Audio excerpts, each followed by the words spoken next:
중국의 심장 상해. 놀라운 경제 발전의 상징이 된 이 도시는 대한민국 현대사 100년의 시작을 함께 지켜봐왔다. 상하이 부책리 4호. 1919년 대한민국 임시정부가 자리 잡은 곳이다.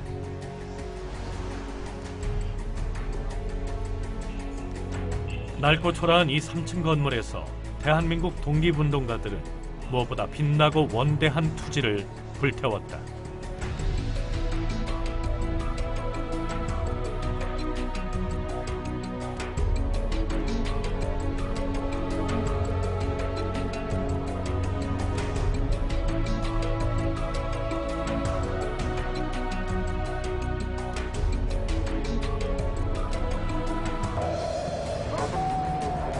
(1945년 8월 15일) 희망은 현실로 이루어졌고 대한민국의 땅과 하늘 그리고 바다는 다시 우리의 품으로 돌아왔다.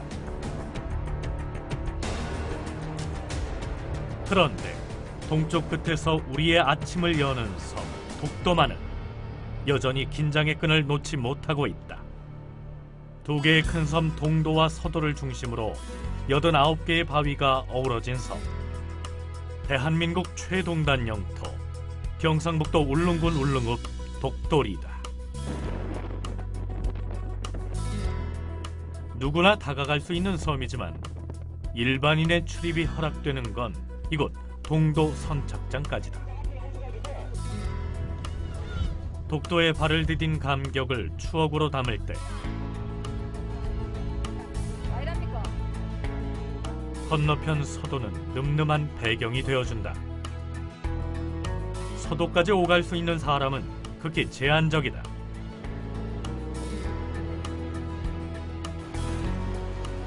그런데 1년에 한두 차례 반드시 서도를 찾는 이들은 누구일까?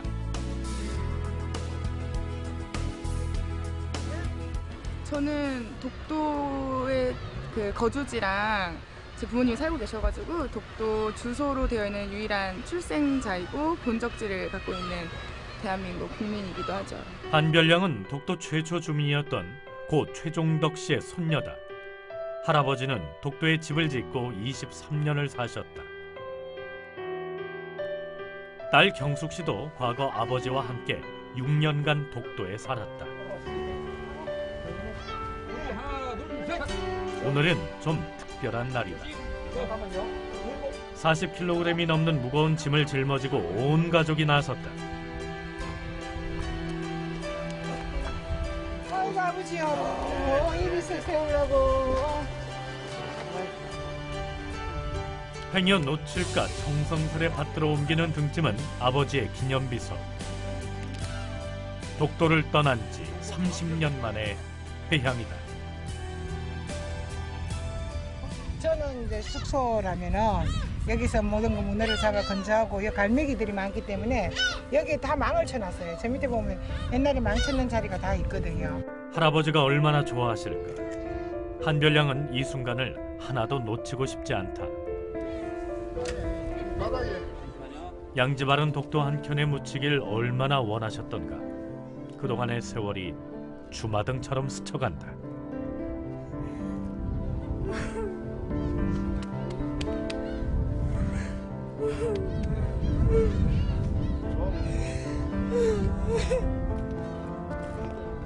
돌투성이 서면 다들 사람이 살 수 없을 거라고 했다.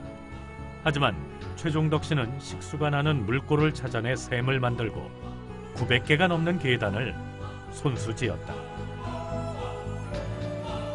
예전부터 아버지가 소원하셨던 게 독도에 묻히고 싶다고 그러셨는데 그래도 이런 자리가 마련돼서 기쁩니다.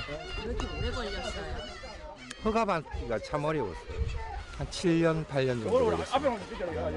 아버지가 인생의 마지막 23년을 바쳤던 땅이었다. 독도가 고향이었던 이들은 왜 아직도 불편한 발걸음을 해야 하는 걸까? 그리고 왜 우리는 독도를 멀리서 바라봐야 하는 걸까? 독도는 대한민국 영토 역사의 상징이다.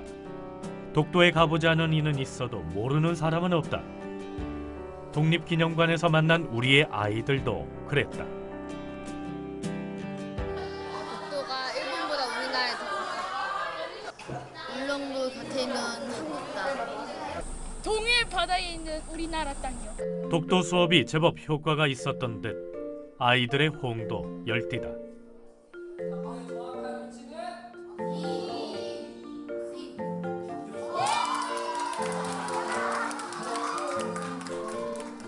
독도는 상상하는 것보다 훨씬 더 재미있는 이야기를 품고 있다. 독도를 알아가는 것은 대한민국의 역사를 찾아가는 과정이기도 하다. 막연하게 독도가 우리 땅인 내용을 알고 오잖아요. 네, 그래서 그 구체적인 내용들을 아이들과 함께 확인해보고 독도와 그리고 실제 우리 땅이 맞고 그리고 소중한 가치들과 자연 생태가 있다는 것을 아이들에게 더 학습하고자 하는 데 목적이 있습니다. 독도를 알면 알수록 의문이 드는 부분도 물론 있다. 독도에 대해서 질문하는 거는 주로 왜 일본 사람들이 독도를 자신들의 땅이라고 우기는지에 대해서 가장 많이 궁금해해요. 독도는 당연히 우리 대한민국 땅이다. 그런데 정말로 일본 사람들은 독도가 일본 땅이라고 생각하는 걸까?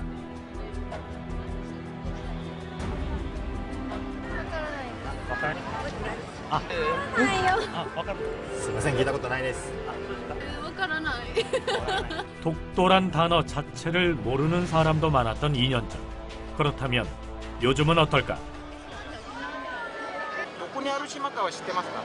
知らないです。本海の方なんか間くらいじゃない。なんか中国みたいな。そうですね、僕は多分もっと若い子たちだともやってるんでしょうけど、僕が高校生なんで5、6年前ぐらいはそうですね、見なかったですね。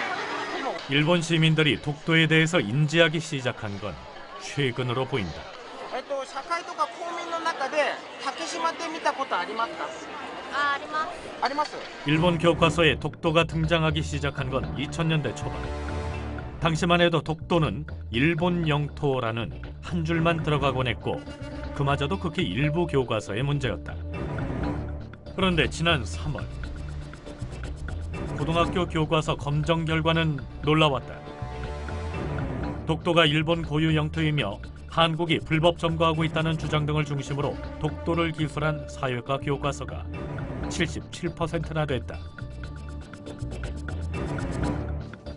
中学や高校のその社会科の教科書について、まずこの竹島にしても北方領土にしても尖閣諸島にしてもこれは日本の固有の領土だということを必ず書けということですね。それから竹島については日本は平和的な解決を目指して国際裁判所への提訴などをね、働きかけてるけど韓国は一切それに拒否していると. 새로 도입된 일본 사회과 교과서 3대 검정 기준 중 주목할 부분은 정부의 견해에 의거해 기술할 것이라는 부분이다. 教育基本法、安倍政権が2006年に開発した教育基本法ですね。教育の目標に例えば愛国心とかあるわけですよ。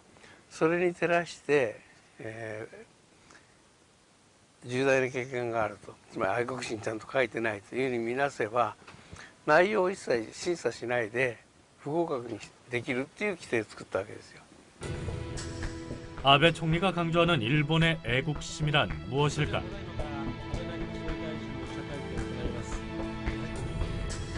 그것은 아베의 고향인 야마구치 현에서 짐작할 수 있다.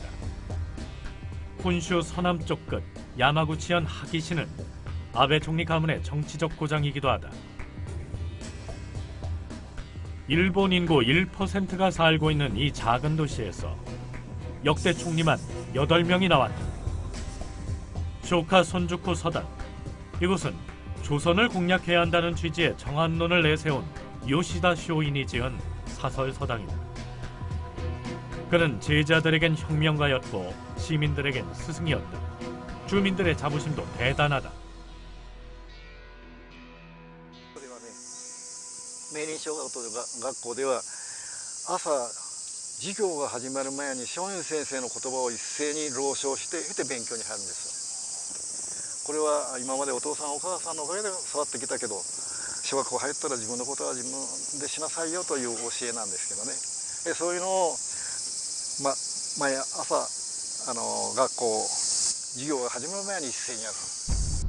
초대 일본 총리 2명이 이 서당에서 배출됐다. 좀 더 거슬러 올라보면 이토 히로부미, 한일 병합의 도장을 찍은 데라우치 마사타케, 아베 총리의 외할아버지 기시 노부스케 등 메이지 유신의 주역들이 모두 요시다 쇼인의 제자다. 요시다 쇼인은 이 다다미방에서 메이지 유신의 혁명 정신을 불어넣었다. 서양으로부터 받은 피해를 이웃나라에서 되찾아와야 한다고도 가르쳤다. 만주 진출을 꿈꿨던 이들의 첫 번째 목표는 울릉도와 독도였다. 1904년 2월, 급기야 일본 함대 기습 공격으로 러일 전쟁이 발발한다. 전쟁 초기 수세에 몰려있던 러시아는 3개월 후 반격에 나선다. 일본 함대의 블랙데이로 기록된 5월 15일엔 구축함 2척과 순양함 1척까지 차례로 잃었다. 절체절명의 위기 상황. 일본은 남하하는 러시아 함대를 감시할 전략적 거점이 필요했다. 울릉도와 독도는 이를 위해서 반드시 차지해야 할 섬이었다. 을사늑약으로 이미 대한제국의 외교권을 빼앗은 일본은 제일 먼저 울릉도에 망루를 세운다. 턴 거죠. 굉장히 많은 군대가 주둔했다는 것들을 알 수 있어요. 한마디로 얘기하면 동해의 해군 전략 기지가 바로 울릉도와 독도였던 거고, 기본 관측 기지였던 거고, 제2는 어디냐? 그건 독도에다 설치했습니다. 그래서 독도에도 망루가 똑같이 망루터가 남아있는 거죠. 동서남북이 트인 울릉도 석포 전망대는 러시아 함대를 감시할 수 있는 최고의 장소였다. 망루를 설치한 후 일본은 단 하루 만에 러시아 함대 38척을 전멸시킨다. 이로써 울릉도와 독도 사이에서 벌어진 러일 전쟁은 세계 5대 해전으로 남았으며 일본은 세계적인 강국으로 급부상한다. 일본이 신화로 떠받드는 러일 해전 승리는 사실상 우리 영토 대한해협에서 이루어졌다. 어쩌면 광복 70여 년이 지난 지금까지 일본이 독도에 대한 미련을 버리지 못하는 이유가 아닐까. 지난해 종전 70주년 기념식, 아베 총리 담화문에서 러일 전쟁이 언급됐다. 10년 주기의 종전 담화문은 일본 정부의 공식적인 역사인식을 담는 것으로 알려져 있다. 아베 총리가 취임 후 제일 먼저 참배를 한 곳도 대동아 공영론을 펼쳤던 요시다 쇼인 신사다. 과거의 영화를 기리는 그의 모습에서 일제강점기 마지막 총독 아베 노부유키의 모습이 겹쳐지는 건 우연일까?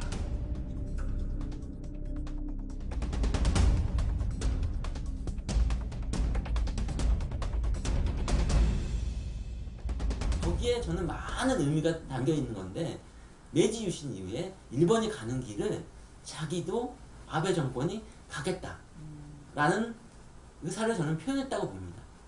그러니까 일본이 주장하는 제국주의적인 질서가 20세기 중반에 철저하게 무너졌음에도 불구하고 21세기에 그것을 연결시키고자 하는 것이 아베 내각의 교육과 그 다음에 영토 교육의 확장들이 다 저는 연결되어 있다고 봅니다. 독도는 예로부터 울릉도와 하나의 생활권이었다. 어부들은 해류에 실려 독도 앞바다까지 나가 고기잡이를 했고, 풍랑을 만나면 며칠씩 묵다 오기도 했다. 지금은 이제 배가 좋은 배가 많이 나오니까 여기서 왔다 갔다 해가 잡지. 독도에다가 우리가 몇 시간 갔다 왔는데 잘 알지요. 가을 되면 독도가 보여요. 독도는 물다고 생각을 안 합니다. 이제 우리 바다에 마당 안에 있는 것처럼 생각을 합니다. 그러니까 따지고 뭐 독도는 우리 땅 하는 말 자체가 울릉도 사람들은 이해가 안 가죠.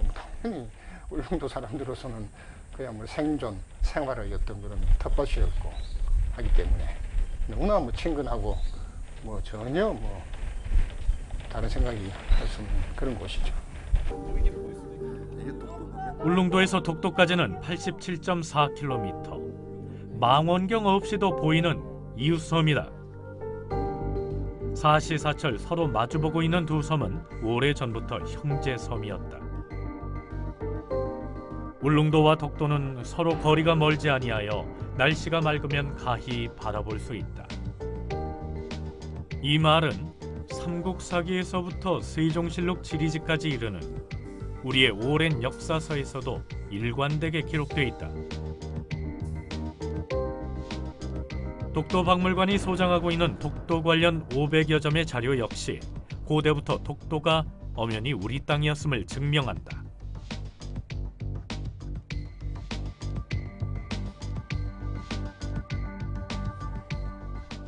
독도에서 다시 동쪽으로 158km를 가면 일본 최서단 오키섬에 닿는다. 울릉도 독도 거리의 약 2배다.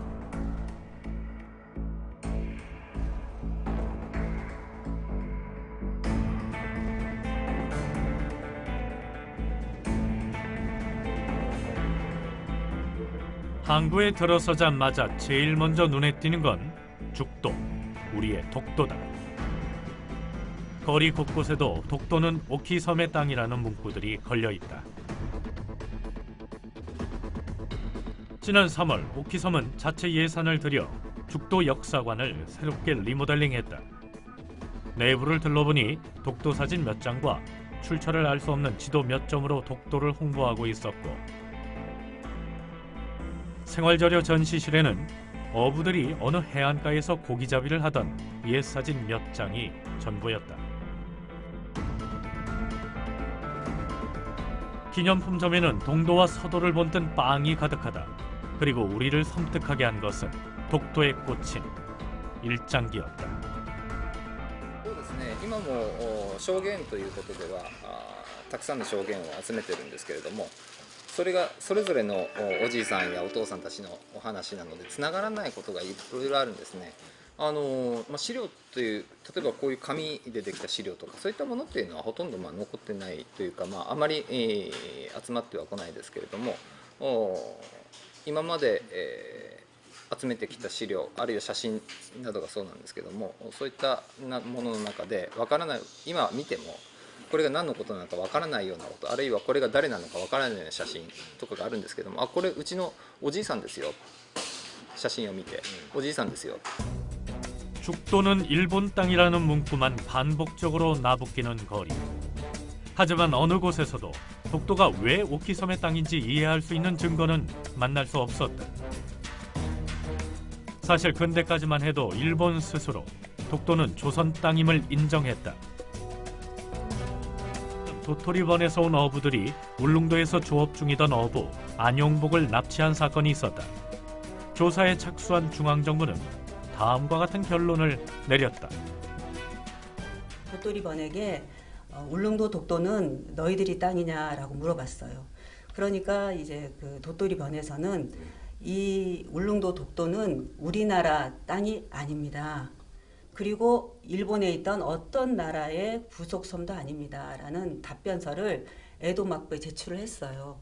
그래서 이제 에도 막부가 그 답변서를 보고 도해 금지령을 내렸어요. 실제로 안용복 사건 이후 하치에몬이란 어부가 도해 면허 없이 울릉도에서 어로 활동을 한 사실이 발각되어 일본에서 처형되기도 했다. 급기야 일본 최고 행정기관인 태정관에서는 모든 조사서를 검토한 끝에 두 섬이 일본 영토와 상관없다는 지시서를 하달한다. 사실 고대부터 한국과 일본은 비교적 우호적인 관계였다. 임진왜란에도 불구하고 200여 년간 통신사 외교를 이어가며 신뢰관계를 유지했다. 심지어 정한론의 이론적 토대를 제공한 하야지 시헤이가 만든 삼국 통남 도설 속 일본 지도에도 독도는 분명히 조선령으로 표기돼 있다. 그런데 1900년대에 들어서 일본이 청일전쟁과 러일전쟁을 치르면서 독도를 바라보는 시각의 변화를 일으킨다. 즉, 일본 지도에 슬그머니 독도가 등장하는 것이다.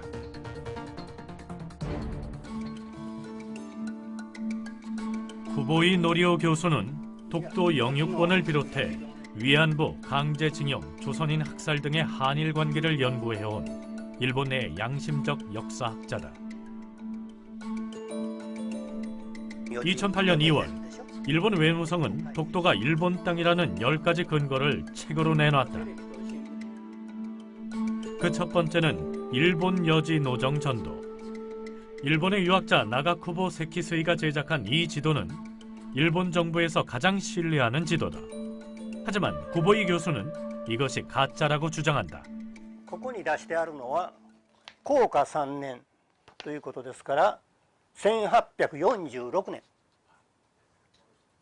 長久保摂水が死んで40年以上経った地図です。で私これ見てすぐ気づいたんです。いつ発行したかどこが発行したか書いてない。 관허를 받은 정규판은 작성자의 서원, 발행처의 명칭, 각인이 반드시 필요하다.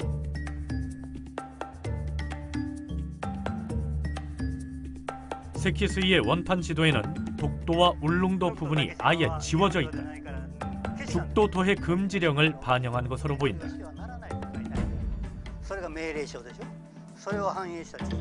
삼국 통남도서대 부록 지도에도 나가쿠보의 지도를 참고했다고 써있다. 이 지도엔 영토의 영역까지 색으로 확실히 구분해 놓았다. 色を見てください。ウルルンドと徳とは朝鮮。長久保積水の地図を見ると朝鮮のものである。だから私は朝鮮のものないと書く。19国の色ではなくて中国の色に尖閣が塗られている。これが尖閣。日本がこれを出すでしょうか。出さない。出さないでしょ。 울릉도 독도 도해 금지 내용이 빠진 외무성 책자 속 지도.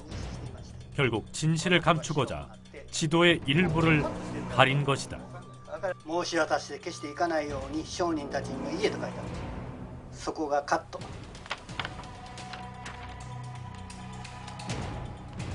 外務省の地図と比べてください。そっくり。あ、一緒ですね。あそこだけ消して。これだけ消してるね。そこを消してる。 ここで切れてるんですね。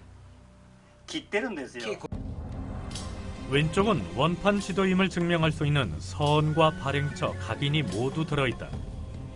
하지만 외무성 책에 실린 지도엔 공교롭게도 이 부분이 마치 접혀서 보이지 않는 것처럼 잘려져 있다.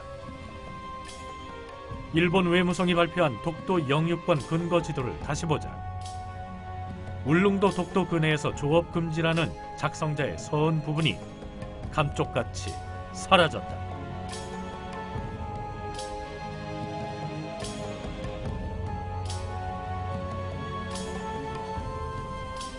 근대에 제작된 수많은 유럽과 서양 지도에는 리앙크루, 올리브차 등 다양한 이름으로 독도가 조선 땅이라고 표기되어 있다. 그런데 일본은 유독 애매하게 표시된 이 한 장의 지도만 독도 영유권의 증거로 내놓고 있다.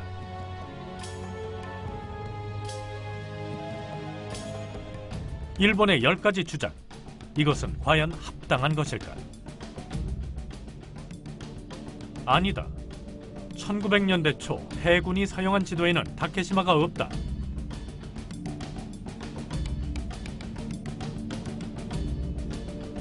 (2번) 한국은 독도를 알지 못했다. 아니다. 독도는 삼국시대부터 조선에 이르기까지 수많은 역사서에 등장한다.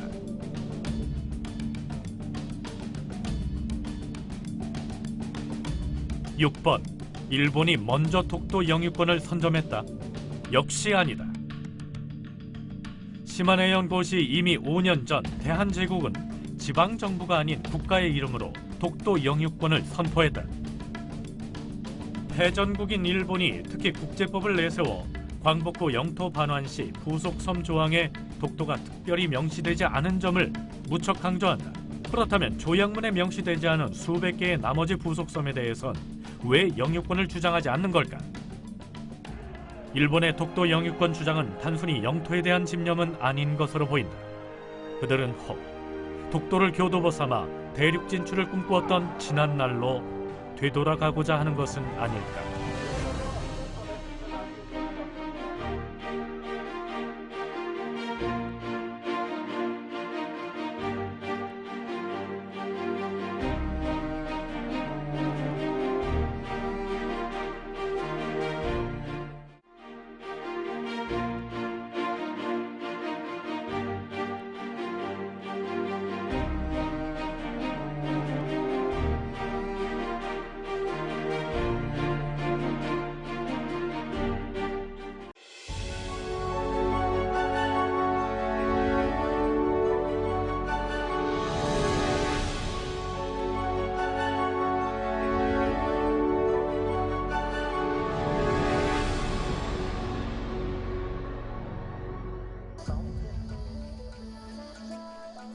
(2016년) 일본 도쿄.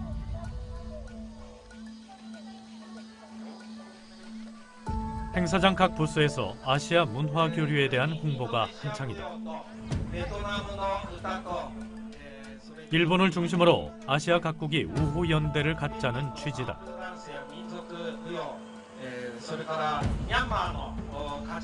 거리에 나선 담당자는 스즈키 노부유키 씨. 어쩐지 낯이 익다. 바로 몇 년 전 한국에 찾아와 위안부 소녀상에 말뚝을 박은 장본인이다.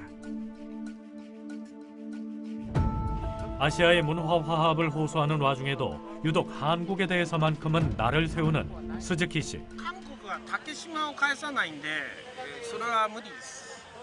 韓国との友好はね、そこだけなんですよ。韓国が竹島を返してくれたら友好の話をしなきゃいけないと思ってるんですけど、なかなか可能性低いと思うんですね。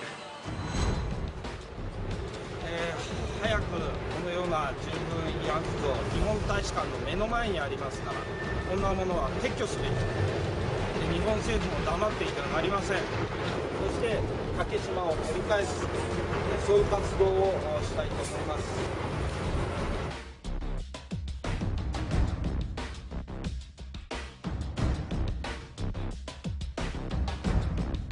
한일 간의 모든 문제의 원인은 타케시마, 즉 독도에 있다고 단언하는 스즈키 씨. 말뚝 사건으로 인해 한국 검찰로부터 위안부 할머니들에 대한 명예훼손 혐의로 기소됐지만 아랑곳하지 않는다. 심지어 말뚝을 한국 검찰청에 직접 보내기도 했다. これは何ですか? これはこの間6月10日と24日に9回目10回目の裁判が開かれたんで、私に韓国へ来いという無理難題を言ってきたんですね。聞いたらどうなるんですか？行ったら私帰れないですよね。いつ帰るかわからないですから行かないですよ。悪いこともしてないのに。まず韓国が一度も捕まえてもない人間のね判決を下ろす国だと。おかしな国だということが明らかになるんで私はそれを待ってます。 극우정당 대표이기도 한 스즈키 씨는 참여연 선거에서 세 번째 고배를 마시고 있다. 반한 사상이 극에 달할 때마다 지지율이 오르기도 하지만 그것도 잠시뿐이다. 外に向けて強硬な発言をするという政治家が支持を得る、こういう時代だったわけですね。でその中で安倍首相が同じような政治手法を使って最初は韓国それから中国これを敵視する政策で、一般の人たちの支持を集めてきたと。日韓は基本的には今小康状態になってますけれども、政権の流れとしては対外的に強硬な路線を出すことによって支持を集める。 올해 초 일본 외무성 홈페이지가 새롭게 리뉴얼됐다. 7개국의 언어로 열띠게 홍보하는 메인 내용은 단연 독도 영유권 문제다. 타케시마가 일본 땅인 10가지 증거라고 하는 이 내용은 대체 뭘까? 한국보다 먼저 독도를 선점했다는 시마네현 고시란 무엇일까? 을사늑약이 체결된 지 1년 후 울릉 군수는 청천벽력 같은 소식을 듣는다. 울릉도를 방문한 시마네현 관리로부터 독도가 일본 땅으로 편입됐다는 사실을 전해 들은 것이다. 러일 전쟁 중이던 1905년 2월, 일본은 지방정부 자체 가기 결정을 통해 시마네현 고시를 선포했다. 대한제국의 사실을 알린 건 을사늑약으로 외교권을 박탈한 이후였다. 단 하나의 상의도 없이 말이다. 하지만 시마네현 고시 5년 전 이미 대한제국은 칙령을 통해 독도 영유권을 확실히 했다. 중앙정부의 고시인 대한제국 칙령에 비해 시마네현 고시는 일개 지방관청의 회람일 뿐이었다. 그리고 일본이 가장 적극적으로 내세우는 주장이 바로 샌프란시스코 조약이다. 1951년 일본과 연합군은 세계 2차 대전 종식이라는 명목하에 평화조약을 맺는다. 당시 한국은 전쟁 상황이었고 일본의 식민지 지배하에 있었다는 이유로 초대조차 받지 못했다. 그 사이 영토 영역이 다음과 같이 정리된다. 하지만 일본은 부속 투소 속에 독도를 특정하지 않았기 때문에 돌려주지 않아도 된다고 주장한다. 그러나 연합군 최고사령관 각서에는 분명히 일본 영토 1,000개 인접섬 중 울릉도 독도는 제외된다고 분명히 명시돼 있다. 그리고 한국이 국제사법재판소에 회부되는 것을 거부하고 있다는 주장. 고래로 우리나라 땅이고 우리가 주인인 땅에서 그걸 가지고 내가 소유권을 갖다가 인정해 달라고 해서 국제사법재판소에 가져갈 일이 없다라는 겁니다. 그래서 한국과 일본뿐 아니라 유럽 서양 지도에도 등장하는 조선 땅 독도.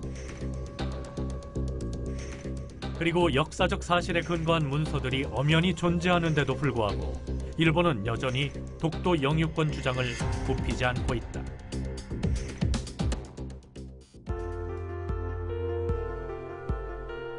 일본의 논리를 알아갈수록 의문은 더욱 커진다. 고3 수험생 지윤군은 요즘 입시 공부만큼이나 독도 공부에 열중이다. 일본 외무성 사이트에 게시된 독도 영유권 주장 논리는 공부를 할수록 이해가 가지 않는다.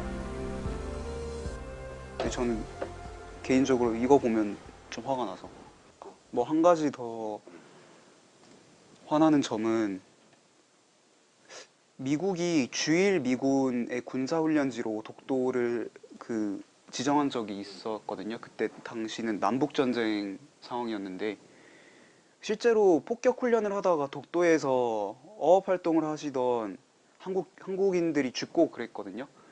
근데 웃긴 것은 일본이 그렇게 폭격 훈련 구역으로 독도를 지정했었기 때문에 독도가 일본 땅이다라고 주장하는 것입니다. 사실 불법 침탈의 근거인데 그것을 오히려 영유권 주장의 하나로 사용해서 그 점도 화가 납니다. 이제 이 부분은 그때 메모에서 외운 독도 지식은 행동으로 실천한다. 많이 안 보는 독도 팔찌를 제작해 판매한 수익금 100여만 원은 독도 활동단체에 기부했고 독도 동아리를 조직해 직접 독도를 방문하는가 하면 일본의 역사 왜곡에 대한 국민들의 대응 방안을 묻는 서신을 외교부에 직접 보내기도 했다. 일본이 독도를 자신의 땅이라고 주장하는 이유를 외무성 그렇게 소화한 지식은 직접 판넬로 만들어 시민들에게 홍보한다. 일본이 이토록 치밀하게 왜곡된 주장을 펼치고 있는지 지윤군 자신도 미처 몰랐기 때문이었다.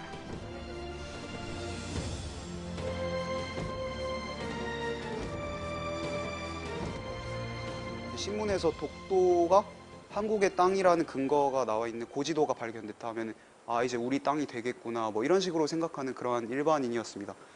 그런데 알고 보니까 뭐 인터넷에서 20-30분 보면 해결될 그런 간단한 문제가 아니라는 것이었습니다. 근데 실제로 제가 독도에 관해서 제대로 된 공부를 하기 전에 사람들한테 왜 독도가 한국의 땅인지 물어봤을 때 제대로 대답을 할 수 있는 사람은 그렇게 많지 않았습니다. 그래서 그러한 점에서 어느 정도 그 행동으로 실행을 하고 싶었고 우리는 대한민국 국민으로서 독도에 대해 얼마나 알고 있을까? 영토문화관 독도는 그 물음에 답하기 위해 만들어졌다. 박물관 대신 문화관이란 이름을 붙인 데에는 독도가 우리 삶의 영역이었다는 것을 강조하고 싶어서였다. 영토 문화관, 컬처 뮤지엄이거나 컬처는 우리 삶이잖아, 라이프거든요. 그건 뭐냐면은 우리에게 살아가는 그 삶 자체가 이게 역사라는 것이죠. 영토문화관 독도. 이곳은 안재영 관장이 30여 년간 발로 뛰어 모아온 자료를 정리해 놓은 곳이다. 누구든 이곳에 오면 독도의 진실과 마주할 수 있게 도와주는 것도 그의 몫이다. 대한민국 경상북도 울릉군 울릉읍 독도리. 독도를 이루고 있는 89개의 바위 하나하나마다 우리의 영토를 지켜내기 위해 고군분투했던 조상들의 숨결과 역사가 담겨있다. 그리고 우리는 끊임없이 그것을 증명해왔다. 1988년 뗏목 하나에 의지해 울릉도에서 독도까지 74시간의 항해를 재현해냈던 고 장철수 대장도 그랬다. 우리 한반도 동해안이라든가 전라도 남해안 경상도 이쪽에서 울릉도 오기는 쉽고 울릉도 독도 오기는 쉽지만 일본에서 여기 오기는 해류라든가 조류창에서 오기 어렵다는 것이죠. 그래서 아무 동력이 없는 그야말로 원시적인 방법으로 다시 그걸 재현한 겁니다. 그냥 어떤 객기로 한 게 아니고. 한반도 동쪽 끝에서 대한민국의 아침을 열어주는 독도. 척박한 돌섬이 온전한 영토로 인정되기 위해서는 몇 가지 조건이 있었다. 해양법에 의하면 사람이 거주할 수 있고 독자적인 경제 생활이 가능해야 한다. 한국엔 일찍이 독도를 단순한 돌섬이 아닌 영토임을 증명한 이가 있었다. 독도 최초 주민 고 최종덕 씨다. 그는 주민등록을 독도로 옮긴 뒤 풍부한 해양 자원을 바탕으로 경제 활동을 영위했다. 일반인들이 알기로는 독도에는 민간인이 안 산다고 그러는데 말이죠. 언제부터 여기 사셨습니까? 한 19년 돼요. 그럼 1년에 얼마 동안 여기에 사십니까? 한 10개월은요 살아요. 따님하고 이제 함께 사시는 모양인데 말이죠. 따님 다른 분들은 도의진에 이런 데 사는데 말이죠. 도의진 무슨 울릉도라든지 큰 섬에 사는데 이런 아무도 없는 데 사시니까 외롭거나 그러진 않으세요? 외로운 거는 잘 못 느끼겠는데요. 혼자 다 바닷가에 다 일하러 나가시고 나면 혼자 있을 때 조금 외로워요. 모두가 불가능하다고 생각했던 독도살이를 최종덕 씨는 현실로 증명해 보였다. 샘물을 끌어오고 손수 길을 만들었으며 어로 생활에 필요한 각종 도구들도 직접 만들었다. 다른 배들이 들어올 수 있게 선착장을 짓는가 하면 전복 수정법을 개발하고 바닷속 수중 창고도 만들었다.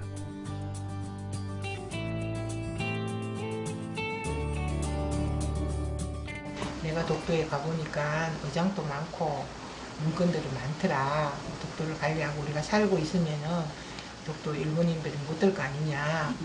같이 가가 내가 먼저 가 있을 테니까 니도 좀 나중에 오느라 그러셨대요. 그러면서 아버지가 가셨대요. 생각보다 독도는 살만한 섬이었다. 풍부한 어장 덕분에 수익도 제법 올렸다. 물질 좀 한다는 해녀들은 독도에서 1년의 절반씩을 살다 가곤 했다. 최종덕 씨는 해녀들의 든든한 보좌관이었다. 그 파도는 독도 파도는 간단하게 생각했다가 큰일 나요. 예, 서로 믿어야 삽니다. 이게. 나는 아저씨를 믿고 아저씨는 우리를 믿고 우리 해녀들을 믿고 그러면 아저씨가 치자방 바다에 가면은 우리도 마음 놓고 물 밑에 들어가서 작업하고 다른 사람은 잡으면은 마음이 좀 불안해. 수협에서. 최종덕 씨는 울릉군과 정당한 계약을 통해 어업권을 취득하기도 했다. 정식 경제 활동을 한 것이다. 공부에서고 어디서고 아저씨는 일절 돈 받은 거 없어. 돈 받은 것도 없고 돈을 갖다 쓰라 해도 아저씨는 절대 안 써. 그냥 그 바다에서 작업하면 벌면은 당신 주머니에 돈 100만 원 들어오면 그냥 그걸로 막 내 투자하는 거라. 최종덕 씨가 지키고 있는 동안 독도에서는 사람 냄새가 났다. 절벽 끝에 덩그러니 있던 운막집도 시간이 지나면서 2채, 3채로 늘어났다. 그러던 1987년 기록적인 태풍이 독도를 삼켜버리는 일이 발생했다. 23년을 꼬박 매달려 만들어 놓은 삶의 터전이 순식간에 날아가 버렸다. 엄청 신경 썼나 봐요. 왜냐하면 여기가 뭐가 있었냐면 독대 공업사라고 하면 돼요. 그만큼 모든 기계들이 다 있어요. 거기 다 있어요. 얼마나 큰 타격을 아버지가 이틀을 말을 안 하시다가 일찍하셨어요. 자재를 구하러 나갔던 그날, 최종덕 씨는 갑작스런 뇌출혈로 쓰러졌고 다시는 돌아오지 못했다. 글쎄 여기 한번 와보면 안 와보면 여 섬에서 왜 사는 것이 와보면 그것도 그대로 또 살 수 괜찮아요. 여기 제가 생각할 때는 내가 양식해가지고 조금 후회되면 여기 주민을 좀 많이 더 살면 좋겠어요. 그래 좋겠다고 생각해요. 다른 주민도 와서 살았으면 좋겠다 이거죠. 그러니 제가 이거 그거를 제가 한번 저 힘으로 마련하고 싶어요. 그에겐 꿈이 있었다. 손수 마을을 일구고 이웃들과 함께 어울려 살며 당당히 독도는 우리가 이렇게 살고 있는 땅이라고 외치고 싶었다. 그가 못다 이룬 독도의 꿈은 언젠가 완성될 수 있을까?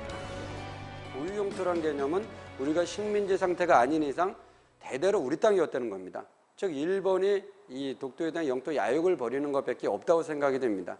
그래서 이거는 뭐 다른 그 독도 가지고 어떤 타협의 대상물, 제가 이 독도 운동하는 것도 영토는 타협의, 지금 특히 독도에 대해서는 어떤 타협의 대상물이 아니라는 것이죠. 독도 영유권이 한국에 있다는 것은 분쟁의 대상이 아닌 역사적 사실이다. 1908년 일본 통감부에서 발행한 한 권의 책엔 섬뜩한 모순이 가려져 있다. 이때 통감부 시기에 일본 농상공부 차관이 서문을 썼고 우리나라 농상부 수상국장이 쓴 거예요. 통감부 시기에 일본인들이 시켜서 한국의 업을 다 이렇게 조사한 거예요. 이때부터는 본격적으로 한국을 식민지하기 위해서 식민지 경영 전략을 짜기 위해서 자세하게 한국의 어업들을 한 거죠. 대한적 이제 출범할 때 주요한 상소 중에 하나가요.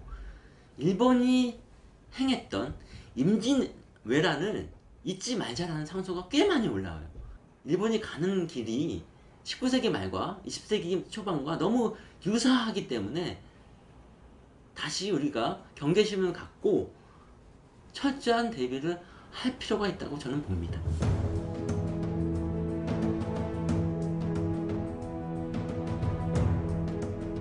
우리가 우리 땅을 주장하지 않으면 누가 우리 땅이라고 하겠어요. 근데 확실하게 입증되고 있잖아요. 그럼 그것을 우리 모두가 좀 더 머릿속에 확실히 가지고 있어서 우리가 세계 어느 곳에 가서 어떤 잘못된 독도에 대한 이야기가 나올 때 이성적으로 차분하게 이야기를 해서 세계 사람들을 설득하고 그렇게 함으로써 독도를 지키는 것, 그것이 우리가 진짜 몸을 움직여서 해야 될 일이 아닌가 싶습니다. 울릉도 어느 마을에서 잔잔한 음악이 흘러나온다.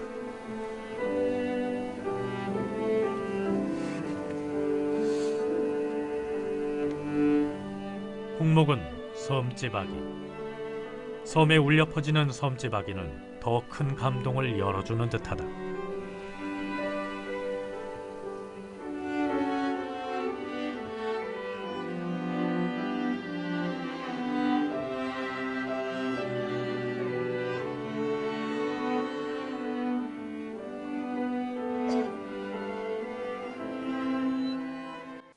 떨어진 섬에 가서 이렇게 갔을 때 이 노래가 정말 섬의 노래가 되는구나.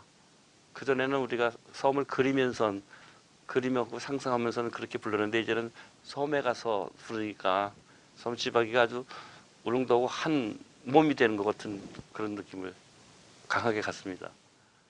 앙상블 라메르에릴은 국내 최고의 예술인들이 독도라는 공감대로 뜻을 함께한 모임이다. 양악과 국악, 작곡가와 미술가 등이 어울려 예술로서 독도를 알리고 홍보한다. 만약에 그런 독도에 대한 어떤 게 없고 그냥 이게 일반 연주 오브리라고 생각을 하면, 그러니까 저희가 어디 가서 돈 받고 그냥 하는 연주라고 하면은 좀 못할 일들이었을 거예요. 근데 그래도 그런 나라를 사랑하는 마음이 조금이라도 있으니까 조금 어렵게 이렇게 만들어낸 것 같아요, 시간을. 울릉도 연주에 이어 독도를 직접 찾은 예술가들. 독도 곳곳을 밟아보며 가슴으로 느껴본다.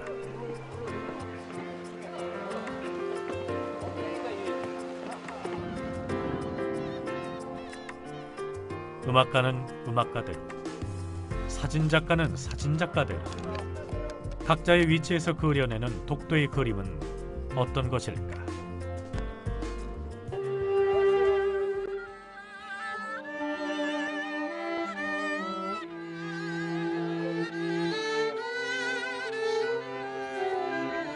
애들이 좀 편하게 와서 뛰어놀고 소풍 와서 또 뭐 맛있는 도시락도 먹을 수 있고, 그래서 아주 뭐 특별한 어떤 그 섬이 아니라 우리 그 동해나 또 남해 또 서해 이런 쪽의 어떤 섬들처럼, 동네 앞에 그 섬들처럼 이렇게 아주 편안한 섬, 그런 섬으로 한번 그려보려고 합니다. 독도를 그려내는 화가들의 손길이 바빠진다. 이 순간이 아니면 담아내지 못할 벅찬 풍경들.